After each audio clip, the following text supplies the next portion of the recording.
Beats.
What's going on, everybody? Welcome back to Unhinged Live. As usual, I'm your host, Patrick Hennessy, joined tonight by Brandon Kramer for the Yankees postgame. How are we doing tonight, Brandon? I'm doing well. Could be doing better. What about you? Listen, I'm not doing too bad. The Yankees suck again. Apparently, I guess that's the deal. Listen, Brandon, this is your first time back in a while, so shout out to you, Rant Post and Brandon. Brandon's been doing a lot of writing lately. I'm just going to say that much. But listen, as far as tonight goes, brutal loss. Well, before we get into the box score or anything, let's take a attendance/roll call. You guys know the deal. Let's see who we got in the chat. We got Matt, we got Leanna, Bright. Who else? I see Lori, Joseph, Amy, Yankee fan for life, Ricky. We got Damian, Yoelvis, Yankee fan for life, Jordan, Parker. Shout out to Parker, Austin Lugo. Who else we got? We got Ed King. Who else? Griminator, Bright. Sorry if I miss anybody. We got Programmer Logic as well. Really apologize if I miss anybody. Hope everyone enjoyed their day today, despite the fact that the Yankees are brutal. And you know what I think was very strange, kind of before we dig into the box score here. Bro, Yankee Stadium was at 100% capacity, but apparently there was like 50% of people there. I really don't know. You would assume that with New York opening now, and I think they have 70% of people have at least one shot, so you would assume like, hey, I mean, I checked on SeatGeek because that's usually what I do when I get tickets. Bleacher tickets were like $6. You could get field level for like less than $40. So obviously it was really cheap. Yeah, and also, like, bro, I was expecting it to be like a packed house because I saw the footage from like the Dodgers opener when they kind of opened with 100%. Bro, they were popping. It was like a postseason crowd in LA. I was expecting Yankee Stadium to be like that. But then again, I don't blame fans for not showing up, especially because, bro, like, this is not an excellent product that's on the field right now. However, like, kind of coming off a sweep of the Blue Jays, I was expecting momentum to be a little bit better than how it is now. But let's take a look at the box score for tonight. But before we do that, shout out to Yankees Highlights with the $2.99 dono. Appreciate you, Yankees Highlights. You're the man. He says, let's go Yankees. Let's go Yankees is right. Despite the fact that they had a loss tonight, it is what it is. But let's pull up the box score. DJ LeMahieu, 1 for 4. He had that 2-run shot. Sure, shout out to DJ, I guess. Hopefully this is the beginning of him turning things around. But I feel like I say that so often. I feel like every time DJ gets a big hit, I'm like, I hope that this is the beginning of a turnaround for him. But it just never seems to be the case. He's been hitting well as of late in the month of June, but like you just got to see if it can continue. He put a couple good at-bats, but like, honestly, I'm going to say that home run he hit, I thought it was going to be a flyout because of how the ball has been this year. The ball was really flying today. I don't know if that is to contribute to it getting warmer, but who knows? Yeah, it was. No, it definitely was. Maybe it's the lack of sticky stuff. I have no idea. But Judge went 1 for 4 tonight. Gleyber went 0 for 4. I'm actually surprised Gleyber was even in the lineup today, if I'm being honest with you, especially after like the lower back tightness thing yesterday. I guess what the Yankees kind of saw was since Gary's not in the lineup today, they're like, all right, well, we might as well play Gleyber. I wouldn't be surprised if Gleyber has off tomorrow, though. Don't be shocked if that happens. I don't get benching Gary anymore. I mean, I could kind of understand it only because I guess he's going to play Saturday and Sunday, and I guess like they never usually play the same catcher a day game after a night game. You know what I mean? Get it. So I guess that why it might make a little bit of sense there. But Stanton went 0 for 3 with a walk. Gio went 1 for 4. Odor went 1 for 3 with a big home run. His home run and then the 2-run shot from DJ LeMahieu were the Yankees' only runs tonight, really. And honestly, kind of like their only hits if you kind of take out Judge's hit and Gio's hit. But Andujar went 0 for 3. Higgy went 0 for 2. And then if we kind of make our way to the bottom of the order here, Brett Gardner went 0 for 1 with a walk before being pinch hit for Clint Frazier. I don't know why, like, the Yankees just decide, let's not start Clint Frazier anymore. Let's just pinch hit him at the most random opportunities. And even when he does cash in, like we saw in that, what was it, the first game of the Blue Jays series, right? Yeah. Bro, let's still not play him. Clint Frazier hasn't started a game in almost a week at this point. If you're not going to play him, trade him or send him down. Am I wrong? I wouldn't be surprised if something's already in the works. It's obvious he has no spot on this team anymore. I mean, especially with the way Andujar's been playing. Yeah, his defense isn't the greatest, but I mean, he's hitting, at least for the most part. But at this point, you just got to trade him. It's not fair to him. But, you know, it's kind of strange because if you look at, like, this narrative that's spewed around, that Clint Frazier's had, like, such an awful season and he's still been awful lately. I actually looked on the pregame at, like, the past 20 games comparing, like, Clint Frazier, Brett Gardner, Rougned Odor. As far as, like, top to bottom goes, Brett Gardner has, like, the best stats, but not by far. Clint Frazier is not too far behind him, and Rougned Odor is, like, dead last. But he gets much more playing time than Clint, and it's a little bit odd. Bro, Clint Frazier's batting like 259 over his past 20 games. Like, that's not terrible, like, at all. But listen, also, shout out to Yankees Highlights with the 299 dono. Appreciate you, my man. He says, let's stay positive. Bro, I'm like the definition of positivity. You guys know that. Brandon, not so much. But moving on here.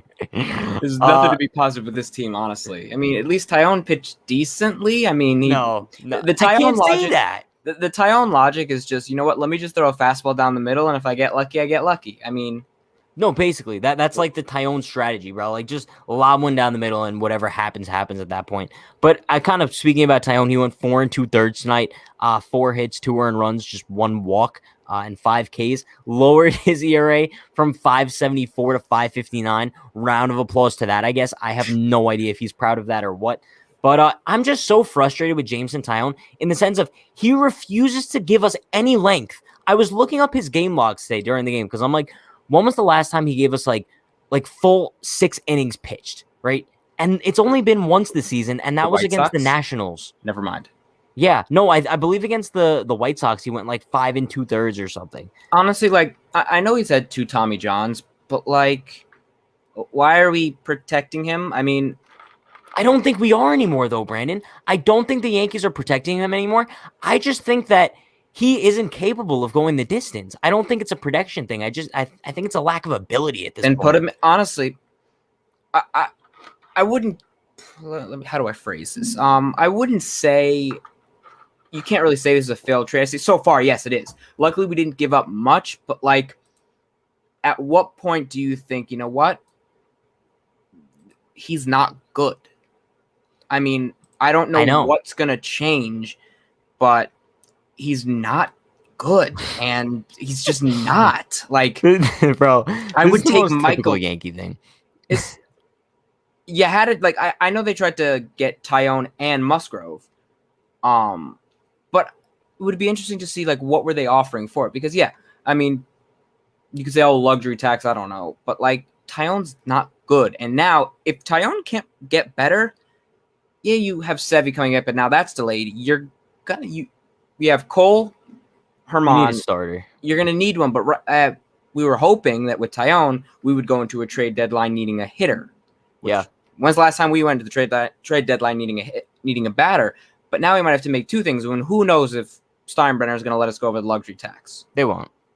I can almost guarantee that. But I think this is where the Patrick rant starts, Brandon. And I think we need to kind of go full screen for this one. Lock and load, Brandon. I know you haven't been here in a while, but we might have a hashtag Patrick rant on our hands here. Why is Wandy Peralta consistently in high leverage situations? He was good like 5 games into his stint coming over from San Fran. And after that, bro, he's been garbage. And Aaron Boone continuously puts Wandy Peralta in high leverage situations for this team. When you have a guy like Lucas Litke, look at the sweat stains, bro. I'm pissed. I'm actually pissed because you have Lucas Litke, who honestly has been very good all season, and he is used as the Yankees mop-up guy, right? But then Wandy Peralta continuously is used in these close game situations, and he gives up, it was a 3-run home run to Tony Kemp. Bro, Tony Kemp. As someone in the chat said, Ben Revere 2.0 in Tony Kemp, bro, and he pimped it. It was quite the shot. Shout out to Tony Kemp. But I mean, bro, he hung a slider right down the middle. Wandy Peralta's not good. I don't know how many times I have to say this. And you know what what pisses me off so much about this situation?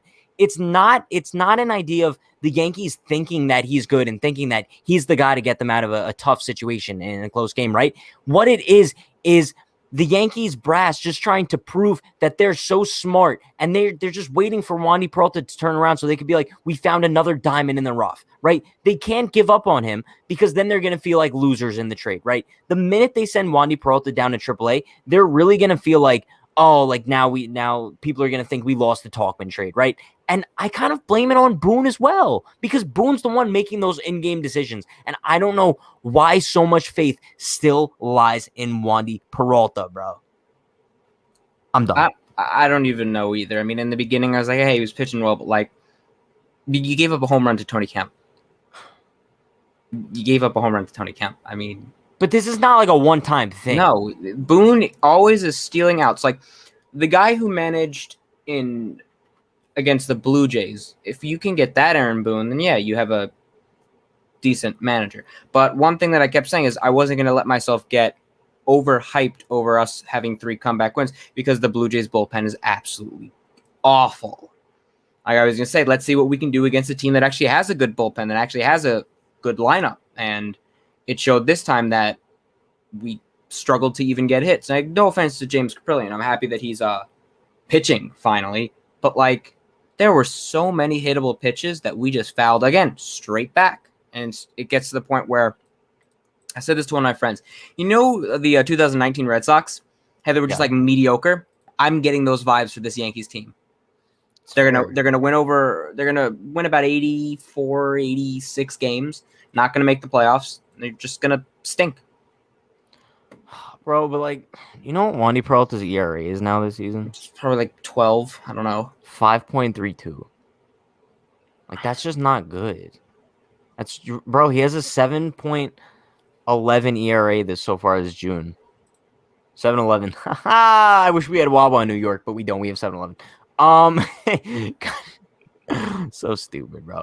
But kind of like finishing off the pitching from today, as I mentioned, Lucas Lidke, he went 1 clean inning. And then Luis Sessa, a guy who I continue saying is one of the most underrated guys in the Yankees bullpen. 2 clean innings from him.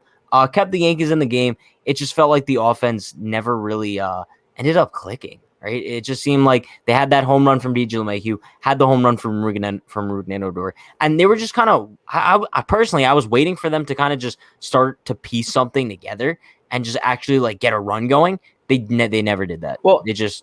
I'm not gonna say blame this fully on the ump, but this ump was really bad. Like he was trash. Like if you have a 2-0 count and you get a fastball called in the outside corner that's 5 inches off the plate, yeah, it's a 2-1 count. You still have more pitches, but that changes the at bat significantly because now you have to protect against that. Gary got 6 balls thrown to him, but he had a 3-2 count or something like that. Like it was stupid, and this ump was really bad. He was bad for both sides, but like, I don't know. I've noticed this. The younger umps are really good, but the older umps are awful. Yeah, listen. Just robots, please. I'm actually down with that. I saw you got your Twitter locked yesterday. Yeah, because I said some. I didn't know that saying that I hope the umpires cry when they get replaced by robots. I didn't know that was harassment. Apparently, bro, Twitter's very soft. Portnoy got his Twitter suspended today for something a little bit more rough. Yeah, but I mean, still soft, bro. I mean, you could say like with robot umps, yes, you'll have some high strikes being called, but these like stuff on the corners, but like we're just talking about this stuff just like 5 inches off the plate. Like, come on. Oh, yeah. Bro, the Yankees definitely got screwed over as far as like umpiring goes. But also, I'm not pissed off when it comes to like bad umpiring if it's split for both teams, right? If Yeah. both teams have to deal with the consequences. But tonight it felt like the Yankees were the only ones who were kind of like on the receiving end of the bad calls, if I'm not mistaken. Because our pitchers don't exploit that. Like, if you notice that the umpire is giving you a couple inches off the plate, you throw it a couple inches off the plate. But to the Yankees, they're like, no, let's just keep doing what we're doing. And that's throwing fastballs down the middle to Matt Olson. Shout out to Wandy Peralta. Also, I mean, can we talk about Matt Olson for a minute? Because that is one sexy ass man. Like, I'm not even talking like looks wise. I'm talking like, bro, his swing in Yankee Stadium I was gonna say, is just you know who electric. like the guy that played a Scarecrow in Batman. I don't know his name. Never seen Batman. We've gone over this like so many times. I've never seen like any superhero movie before. But listen, shout out to Leanna with the $2 dono. Appreciate you, Leanna. She had a huge dono in the pregame, so shout out to you. At Pat, hoping tomorrow is better. I'll be at the game. I wish you luck, Leanna. I do wish you luck. I hope tomorrow is better. I mean, the Yankees definitely have a better pitching matchup tomorrow. I believe it's Domingo Germán versus Chris Bassett. Bassett's had a pretty good year. That dude has a disgusting curveball. Yeah, no, he does. He has like really good stuff. But also kind of on the flip side, I think the Yankees kind of have the advantage there, right? I mean, especially considering Sunday is Monty versus Manaea, where I think the A's have the kind of the advantage there. I like tomorrow a little bit better. I just don't want to get swept. I just don't want to get swept. But then we play the Mets up. No, not this week. No, we play the Royals after the A's. Unhinged KC coming at you. I can't wait to see if DeGrom pitches against us. I just can't wait to get perfect gamed. I'm just waiting for it. But even that wouldn't spark the Yankees. Like, I tried holding out hope, but this team's just, it's June. We were saying in like a couple weeks into April, oh, this team will get it going. It'll get it going. And it became mid-May. Now it's like late June and like we're Bro, we're still waiting on that comeback.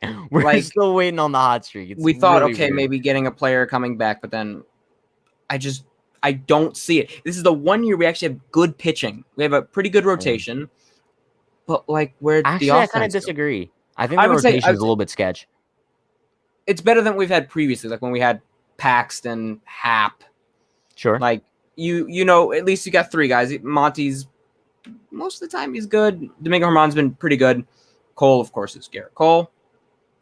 And Michael King is decent at times. And then you have Taijuan. I like Michael King. Very low key, bro.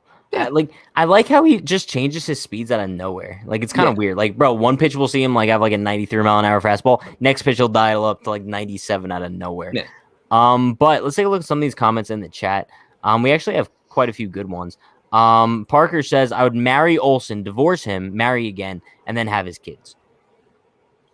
Oh. All right, moving on. Ed King says, Pat, who looks like you on the A's? You know, it seems like every single time we face a team, you guys like find like a doppelganger for me. I mean, you could say Tony Kemp because you guys are roughly the same height. Yeah, no. How tall is Tony Kemp? Like 5'6". I might be a little bit taller than him. He's gonna be listed. He's gonna be listed higher than he actually is. That's what 5'7". That's right. Yeah. All right. Short. I'm taller than him. Let's go, bro. Round of applause to that. But let's see. Big Blue in the Bronx says, how was Yankee Stadium only filled halfway tonight? Did they not update their seating charts? Bro, I think they might still be like pre-tip. I don't know. No, they're not. The seating charts are 100%, bro. And the way that they were hyping things up, it was actually really funny because going into tonight's game, there was so much hype around like how packed Yankee Stadium was going to be, how it's going to feel like 2019 all over again, right? And then that narrative completely died after the first inning, and everyone kind of noticed that the stadium was empty for the most part. Taijuan was pitching. No, I guess. And bro, also, Yes Network, they were still trying to like push the narrative a little bit. So they zoomed into the bleachers, the right field bleachers, which were packed, obviously. Of course, they're always packed. That was the only section that was packed. And Michael K is like, well, the bleacher creatures are one of the first to kind of come back in full force. Michael K, the Yankees could be 0-161 going into the last game of the season, and the bleacher creatures would still pack those bleachers. Oh yeah. But like, have you ever sat in the bleachers? Yes, several times. Is it like fun? In 2019? I went to a lot of games because I just was going SeatGeek. You can get like $5 to $10 tickets in the bleachers. It's easy. I feel like I'd give myself scoliosis. It's really not that bad. It's not that bad. I mean, unless your posture's like that, it's truly not that bad. I think, bro, I I think I only need to went from fix like my posture. I only went from like April though to like late May, because then when it starts getting hot, Oh, I know, like bro. it could Sitting be in the sun, it no. could be 70 degrees, but if the sun's beating down on you, it's unbearable. No, get out of here, bro. I'm not sitting in the sun all day to watch like James and Taijuan give up 15 runs. I'm just not. Yeah, no. But let's see. Um, Yankee fan for life says, I don't know if you touched on this, but can we talk about how we really have Altuve living in heads rent free? We lose, we summon him, we win, and we say nothing. Brandon, I don't know if you're on the same page with me as this, but I hate the FL Tuve chants. It was They've funny gotten at so first. annoying, so corny. It was funny. You know when it was funny? When the Yankees were playing the Astros, and it was actually something that like was relevant to the game going on. You know what else? It was funny. The series after the Astros series, when the Nationals were in town, and like the FL Tuve chants were still going on, and we're kind of like, oh, like these fans are still a part of it. Now, old news at this point. The Astros are having a very good season. Altuve is on fire, bro. He has like 15 home runs in 37 games. Yes. He's on fire. Yes, Altuve is on fire. We woke him up. Now it's at the point where we're like little brother. I hate to say that, but we're like little brother at this point saying, like you're living rent free in our head. It's annoying. Stop doing it. If you go to Yankee Stadium, stop the FL Tuve chants because you're making the fan base look stupid, bro. Hey, make them smart. Start chanting F Boone. I mean, no, exactly. And I said this a couple weeks ago. If fans actually want to like send a message to the organization, don't start saying FL Tuve. Say F Cashman, F Boone, F the Yankees, bro. Show some sort of frustration towards the actual organization and stop letting the Astros live in your head rent free. Because as much as we hate that they cheated in 2017, they're getting the job done this year without cheating. Because they have a player the Yankees should have gotten, Michael Brantley. But no. We need more home run or strikeout guys. Not only Michael Brantley, but bro, they also have like a very balanced lineup. As much as we hate them, and I hate the Astros, I truly do, but they have a very well-balanced lineup, bro. You look at like Yordan Alvarez, Alex Bregman, Jose Altuve, Carlos Correa, Michael Brantley. They also have a very good manager. Dusty Baker's a great manager. Great. And bro, also at the same time, I hate to like keep kind of like licking the Astros here. But like, bro, it seems like every time they call up a pitcher, they just ended up being very good, which is not the case for the Yankees. Bro, I guarantee you any amount of money, if Jameson Taillon went to the Rays, he'd be an absolute stud right now. I just honestly think Jameson Taillon sucks. I truly just think he sucks. Because look, Matt Blake turned around Jonathan Loaizaga, and Jameson Taillon just sucks. Listen, you know what also pissed me off? Like, referring back to the Altuve chants, Judge comes up. I believe there might have been like a man on first. It was like the 7th or 8th. I don't really remember the exact situation, but it was later on in the game. And Judge comes up and the crowd's doing FL Tuve chants. Now, I kind of understand, like, oh, like you think Judge deserved 2017 MVP, which he did. But, like, worry about the game in the present. Like, who cares about Jose Altuve, bro? I've gone on the record in saying this. He's not my least favorite Astro at all. He's probably like my 3rd least favorite. Any person that is shorter than Pat should not live rent-free in your head. That's very true. If you're shorter than me, bro, like you got problems. You really do got problems. But listen, shout out to Jesus Chavez with the $2 dono. Appreciate you, Jesus. He says, I told you Frazier sucks. We need to trade soon. So, Brent, I don't know if you're familiar with Jesus, but he donates just about every stream. He hates Clint Frazier. So just about every donation says Frazier sucks. Appreciate you, Jesus. Listen, I don't think anybody could have been banking on Frazier to get a big hit tonight. It's such a difficult thing to do, bro, coming off the bench like that. And he just did it last week against Toronto and got the job done there. So I'm not going to get on Clint too much. I think at this point, I agree with Jesus. Like, I don't agree that he sucks. This season, he hasn't been good. But I agree that they need to trade him soon because they're just squandering his career. And it's actually disappointing. I bring this analogy up almost every stream, but it's like a toxic relationship. Or it's like a toxic relationship that needs a healthy breakup. Like, I just want to like see him do better elsewhere. Bro, I want to see him have a good life. I want us to just go our separate ways and just be happy at the end of the day. I'll be honest. Frazier had his chance in the beginning of the season. He didn't perform. So barely got his chance. But I mean, everyone else slumped for 5 games, and then they sat him for 2 games against Tampa. I mean, everyone else was also really bad. But I mean, it's now's really going to be a chance because if the Yankees want to have a shot now, you could say, oh, if they really internally don't think they can do well, then maybe they don't go for it. But like, if you can get Ketel Marte, you're like, oh, you need more versatility. He can play left. He can play right. He can play center. He can play second. He can play short. This man can play everywhere. He's on a really good, affordable contract for a guy that can be who, honestly, I'm gonna go on a limb, is very underrated and can be an MVP candidate. I think he was an MVP candidate in I can double check in 2019. In 2019, I mean, he's also batting like He's batting this year so far. He's batting 347. On base of 391 and a slugging of 525, so about a 916 OPS. Yeah, in 2019, he was fourth in MVP voting. He slugged 32 home runs, 92 RBIs, batted 329, 390 on base, and a 592 slugging. I mean, the dude's good. Another Mariners mistake, but like, oh my god, I forgot he was a Mariner. You just unlocked the memory, bro. Just like the Ben Revere comment. But also, Brandon, like, all I want is just like a dude with like a sexy left-handed swing for Yankee Stadium. He's like also a Matt switch Olson, hitter, bro. so like, no, but he has a nice left-handed swing. Yeah, and he's 27. Now here's his contract for the next couple years. This year he's getting $6 million. Next year he's getting $8 million, and then it says here he has a club option in 2023 of $10 million, and then a club option in 2024 of $12 million. For a player of his caliber, that is very affordable. No, yeah, it's fire.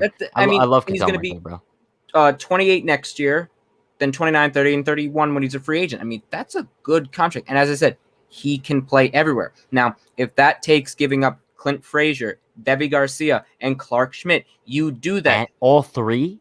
If you could get Ketel Marte, absolutely. Because then think about it like this. I don't know if then you have you should bat him lead off. I'm going to say that. You bat him lead off. I think you can't give up. You would have to. I would pick two out of those three. You Clark can't Schmidt, give up all three. Clark Schmidt, Clint Frazier, and then you would have to throw in some low. Honestly, Anthony Siegler, because I don't see him doing anything. I think that's way too high of a price. I think you could do like Schmidt, Frazier, and then like an Anthony Volpe or something like that. He's high valued for us. He was our first round pick. Yeah, you wouldn't want to trade a first round pick. Was he actually? Mm-hmm. First round. He was a first round. All right, pick. So bro, I'm talking like maybe like a Kyle Holder. Is he still in the organization? It's going to take more because Ketel Marte is really good, and they're going to be right to sell high on him. It's going to take a lot to get him. Listen, all I'm saying is like I'm kind of sick and tired of like this Ketel Marte trade talk. But I'm going to be honest with you, bro. I'm sick and tired of all trade talk in general because we're going to be doing this for the next month and a half. We're going to end up getting nobody. Nothing's going to happen. You know that. The Yankees are so confident in Brett Gardner as their starting center fielder. It's sickening. It's sickening to the fact where they refuse to even give Clint Frazier a shot out there because they're scared that he's going to take playing time away from Gardner, bro. Did you see Gardner's throw? Bro, the Athletics were just abusing him. Mitch Moreland tagged up from first. Bro, it was sad. It was actually sad, and I don't know why teams don't do this more often when Gardner's in center field. But I mean, bro, they could take any base they want to. Mitch Moreland literally tagged up from first base, bro. That can't happen. We're talking about one of the slowest runners in the league. Brett Gardner. God help us, bro. God help us. Let's take a look at some of these other comments. Brandon, I don't know if you can answer this because I can't. Johnny says, what I want to know is where's Schmidt? Wasn't he supposed to start his rehab assignment already? I think he's been throwing some bullpens. They're going to really take their time with him, especially because I think it was something in his elbow. It's really funny, though, how he got hurt because Darren O'Day actually talked about it. He said the dude decided to throw 100% the first day of spring training. Like, I don't know who told him that was a good idea. That. No. They're gonna take their time with him. But you know who I blame? Marcus Timms. I should have been there. Should have been there, being like, "Yo, Clark." When in doubt, blame Marcus Timms. That's true. How long is he? Could you quickly Google how long he's been our hitting coach? Because I know this like off the top of my head. I'm pretty sure he became assistant hitting coach in like 2015, and then if I'm not mistaken, either 2017 or 2018 he took over as like the full-time hitting coach. Why did it take so long to tell Gary to stop doing a big leg kick? Bro, we were talking about this last year. You remember that? Toe tap Gary. Yes, toe tap Gary, bro. To be fair, it could be him saying like, you know what, this has been working and stuff, but like, no. When you're missing fastball, no. No, but bro, it's not even Gary Sanchez. Like, you look at so many guys in the Yankees lineup, like Mike Ford, for example, right? We know that the league adjusted to him. Why couldn't the Yankees team kind of work with Ford to make adjustments backwards, right? Because I think he just sucked. Yeah, but he's going to be a beast with the Rays now. You know that. Bro, he's going to be Babe Ruth. No, probably. But Ed King says, why is the world coming to an end every time the Yankees lose a game? Because this team is not good. Like, I'm going a little bit right here. Anyone saying, oh, just wait, don't let the Yankees get hot. They're not good right now. We've been saying this since the first 2 weeks. Yes, we beat up on the Blue Jays. The Blue Jays have a 6+ ERA in their bullpen. Their bullpen is literally worse than Pat pitching. No offense to you, Pat. Pat cannot. I'm a good pitcher. Pat would make the Blue Jays bullpen at this point. But like the Blue Jays are not a good. They have a great lineup, and I'm actually surprised that we were able to neutralize Vlad at times. But the Yankees are not good right now. Gleyber Torres still doesn't know how to hit for power. Now, don't get me wrong, he was never a really big power hitter. DJ LeMahieu, I don't know what the heck is wrong with him. Gio still might be hurt, but like then you decide to bat your bottom three and Duhar, who really, if he doesn't get the first pitch, then what is he going to do? Then you have Brett Gardner, and then most of the time Kyle Higashioka. Like, Brett Gardner's really good though. Like, please see yourself out. But like, no, but Brandon, I think I kind of disagree with you, only because like you say these things, but also at the same time, like I kind of agree with Ed. Like, I think every time the Yankees lose, like we don't have to like make it this big fiasco, which I don't think we've done today. But also, they didn't play poorly. They just got at the same time, it's like I'd like to see a little bit more consistency from this team, right? Because we've seen this so often. Like, they'll win 3 in a row and then they'll go on like a 6-game losing streak. That's why we kind of want to see, like, bro, just one like 10 games slide where they just win 10 straight and just don't look back from there. And I'm just very worried that now this is going to be the beginning of like a big slide for them where they're just going to lose a bunch of games. And bro, I really hope it's not. Because we've seen this go down so many times before, and we're setting ourselves up for disaster right now. That's essentially what we're doing. Especially, like, bro, going into the trade deadline, fans have such high expectations. And, bro, every night I'm just trying to, like, be like, everyone, like, relax. Like, I don't want everyone's hopes to get up. Because, bro, we looked forward to the trade deadline 2019.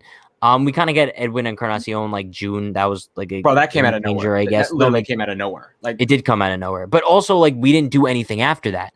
And then 2020, we were like, bro, like we're definitely going to do something at the deadline. We didn't do anything. Remember, Luis Severino is our acquisition at the deadline.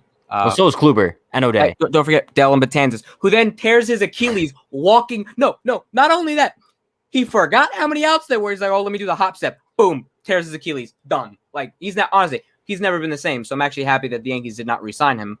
But like, I know. Well, honestly, you know what I think a lot of people are discrediting? Bro, next season, Matt Bowman returns to the Yankees bullpen. Just saying. I'm going to say something that might be, I wouldn't say controversial, but like unpopular. Let's say the Yankees don't make the playoffs this year. Aaron Boone doesn't have a contract. If they re-sign him after the Yankees miss the playoffs, I'm seriously considering not paying full attention to this team. Like, it's because the Yankees we grew up watching, they would do anything to win. Now, everyone's saying, oh, if George was alive, it'd be... Here's the thing. If George Steinbrenner was alive, we would not have Judge, Severino, Gary Sanchez, because he would have made that trade to the Braves in 2015. We all know that George would have done that. Probably. I mean, bro, there are other hypotheticals right now. But there were other aspects that I would like to have. But if the Yankees be like, you know what? Like, they have to sit down and be like, Aaron Boone in 2018 was gifted. Anybody could dream of being gifted that roster. I would. Yes, he won 100 games. But any manager would have won Pat and I would have won 100 games with that roster. I would have. 2019, that was a really good team in 2019. They somehow didn't make it. 2020. No, it wasn't. 2019 was in the playoffs. Our 2019 I thought you meant like regular season Yankees. Our 2019 team was actually pretty good. I mean, besides the regular season team. Yeah, bro, we had like Thairo Estrada, like Mike Ford. Yeah, but like then 2020 really showed their true colors, and then this year as well. Like I can't stand, and I wouldn't call myself a violent person. But if we could go on a 20-game losing streak, and Boone would be like, you know what, I think we're really close. You know, we could get perfect gamed. Boone would sit there and be like, you know, we had really good swings. You know, like we were really close. The person could throw a 81 pitch no hitter, or 81 pitch perfect game, 3 pitches each at bat, like 9 immaculate innings. Boone would be like, you know what? We had great at bats. We need a manager that can be like, you're not good right now. You need to get better. You don't need a manager that's going to sit there, hold your hand, and sing Kumbaya. Like, I wish I had a manager that would do that, bro. Like, if they really bring him back, then this team doesn't want to win. Brandon, breaking news from Jordan. Alana Rizzo says that the Yankees will not make the postseason. So, like, bro, Alana Rizzo said it. So, I mean, I guess it's just not happening. So everyone, just don't even watch the rest of the season. Alana Rizzo has spoken of the MLB Network. I think she might still work for the Dodgers. I don't know. But the Yankees are not making the postseason according to her. So just give up on the season, I guess. But no, seriously, I kind of agree with Ed here. The Yankees will still make the playoffs. However, I think how deep they go is kind of up to the moves they want to make at the deadline. I think right now this current roster construction will probably make a wild card spot, but I don't think they'll do much past that. They're lucky if they make it to the ALCS. This team could win the. I'm gonna make a bold prediction. This team could win the division. They need to make trades to do it, though. And by that, I mean you need to get a big bat like Ketel Marte. You get him, you put him in the top of the order, you have a really good player. Because where do you have him play? Center? Center. I would put him in center. You kind of fix that center field issue. He's got a good arm. He's got good speed. Who do you get rid of? What do you mean? Like who's the counter move to that? Is it Odor? Is it Wade? Is it Clint? I guess. Like who gets sent? Or no, whose roster spot goes? Well, I would say you'd be trading Clint in this because then you give the Diamondbacks a guy that honestly needs a fresh start. And I will say this: Chase Field's a really nice ballpark, so I feel like he would honestly do well there. He could be a star there. I mean, that team is really bad. No, I know, but like Brandon, like here's my thing: like if the Yankees did acquire Ketel Marte, you essentially have no need for Rougned Odor anymore. We shouldn't be using him anyway. No, I know. I'm gonna say this: Tyler Wade has put up some decent at bats. At this point, I would rather have Tyler Wade, a good defender. He's honestly really fast. He's learned that, hey, working with Albert Pujols is great. You're not a power hitter. Put the ball on the ground. Force the infielders to make perfect throws. That's not like old style baseball. That's using your brain. But I mean, I don't know how many people in our organization use their brain. But like, yes, I used to be one of Tyler Wade's biggest haters. We all were, bro. But like, if he honestly plays smash mouth baseball, he puts the ball on the ground. He runs. Like, hey, now you're an all-star, Tyler Wade. Thank you. You got the reference. Like, think of the Royals in 2015. Speed kills. Yeah. Just even like him running down the line really hard. The infielder then gets like, oh crap, I got to throw the ball. Like, put him at second. Like, yeah, you want a lefty bat, and Odor can hit home runs, but Tyler Wade can at least hit the ball to all sides of the field. And like, bro, we literally posted a video about this on the channel. I think yesterday I think it was today actually. No, it was today. Tyler Wade's like a secret weapon for the Yankees. I think he's exactly what this team is kind of missing right now. I think you look at like what Tyler Wade provides to this team, and bro, like it's just a very unique skill set that no one else in the lineup has. I have another bold take. I need to just check his contract. Tyler Wade? No. You think he's a trade piece? No. It's someone else from the Diamondbacks. Eduardo Escobar. Exactly. Yeah. Trade Luke Voit. But hear me out. For Eduardo Escobar. In the package for Ketel Marte. In the package for Ketel Marte. You would get Ketel Marte and Eduardo Escobar. Eduardo Escobar, I believe, either a lefty or a switch hitter. You can put him at second base. Okay? Love Luke Voit. We have a lot of Luke Voits on our team. We do. We can take a hit from Voit. And don't get me wrong, is it me or does Voit look back to his normal like 2019 body, not the 2020 slimmed body? I don't know if that's just me. No. He does not. It looks like he's in the middle. But he's in the middle. He's in the middle. Yeah. So if you could get Eduardo Escobar, another contact hitter who has sneaky power. I mean, okay, Eduardo Escobar, it's the final year of his contract. You could honestly get him for literally nothing. You could honestly, no, the Yankees wouldn't do that. But I mean, listen, bro, if you could deal like Clint and Voit and then like a prospect, maybe Peraza in the minors, like, and you can get maybe honestly you could get No, and also kind of what you could do there is if you find Lori says Pablo Escobar, maybe. That threw me all off course here. If you could kind of a hypothetical deal, Clint, Voit, and Oswaldo Peraza, for Eduardo Escobar and Ketel Marte. You know what I do with that open roster spot, bro? Because Oswaldo You send Peraza. Fernando Odor to the moon. What? No, hear me out, bro. Exactly. So, oh no, oh my God, I'm loading things up in my mind here. So okay, so you trade Luke Voit, Clint Frazier, and Oswaldo Peraza to the Diamondbacks for Eduardo Escobar and Ketel Marte. Peraza is on the 40-man, so that opens up a 40-man spot. Then you DFA Odor, and then, bro, you call up Hoyjun Park and Trey Ambergy. Bro, then you have we would need to get rid of some more Park, 40-man. Escobar, and Marte, bro. I mean, come at me.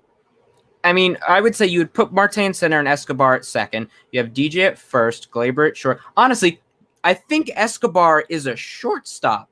He plays everywhere. So, I'm pretty sure he plays the outfield as well. You could put Torres at second, Escobar at short, Gio at third. Hello, Brian Cashman.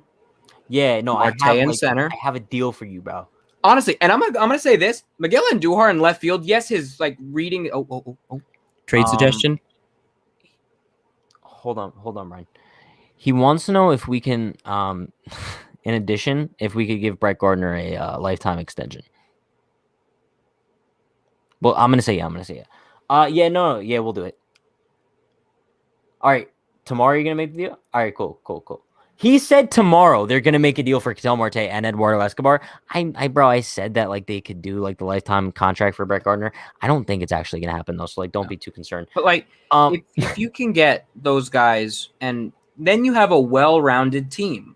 You have stuff to do with now. Hey, Escobar can leave in free agency. You have Marte for next year. Then you could maybe focus on, hey, maybe I can get Trevor Story, or then you could start. And I will say this: a couple of my friends who are Dodger fans, they say Seager's not great defensively. Don't get me wrong; we need that bat in our lineup. I don't think we're gonna get a shortstop. To be honest, I think Gleyber Torres is the shortstop of the future. I don't think there's any. Honestly, and Torres has been a little bit better ever since. He's been much better. But then like, there's just this team needs an overhaul. I wouldn't say an overhaul. They just need to make smart. They need to be the Yankees again. I agree, and just spend some money at this point. But honestly, kind of going back to today's game. I think, listen, while it was kind of just a frustrating loss, I think the brighter days are ahead for the Yankees, right? I just hope that this isn't the beginning of another big slide where they just lose a bunch of games. I do have a lot of faith going into tomorrow, though. I really do. I think with Domingo Germán on the mound, it is a day game. Yeah, which I'm not too much of a fan of, but yeah. I really do think Germán has the advantage over Bassett. I think the Yankees are going to do well. I think they might hit Bassett too, to be honest. I don't know. I guess we'll see. The bats didn't look too bad tonight, so I think they maybe come around tomorrow. I guess we'll see. But as long as if you win the next two and you could take this series from Oakland, I'd be ecstatic, bro. Just try not to get swept. That's all I'm kind of asking for, because then KC comes to town, and I think that that's a very winnable series as well. But kind of with that being said, that is going to wrap things up for today's postgame, Brandon, unless you have anything else you want to throw in there. Sounds great. With that being said, you guys know the deal. Bunch of links in the description. Be sure to check out the Bronx Zoom. Great book by Brian Hoke, all about the Yankees 2020 season. The link is in the description. It's the first link there. You guys could use code Unhinged30 for 30% off. Be sure to hit that up. And also, if you guys do that, make sure to send me a message of your order confirmation as well. And I'll hook you guys up with a 30% code for unhingedclothing.shop. To use on Shut Up Brandon t-shirts. Basically, yeah. And also the Discord link is in the description. Newsbreak, follow us on there for exclusive content. Be sure to like, comment, subscribe, turn on post notifications for more. We're going live before and after every single Yankees game this season, so stay tuned for that content. Stay happy, stay healthy, stay safe. I will see you guys tomorrow for the pregame at 12 p.m. with Brian DeGennaro. Peace out, everyone. Have a great night.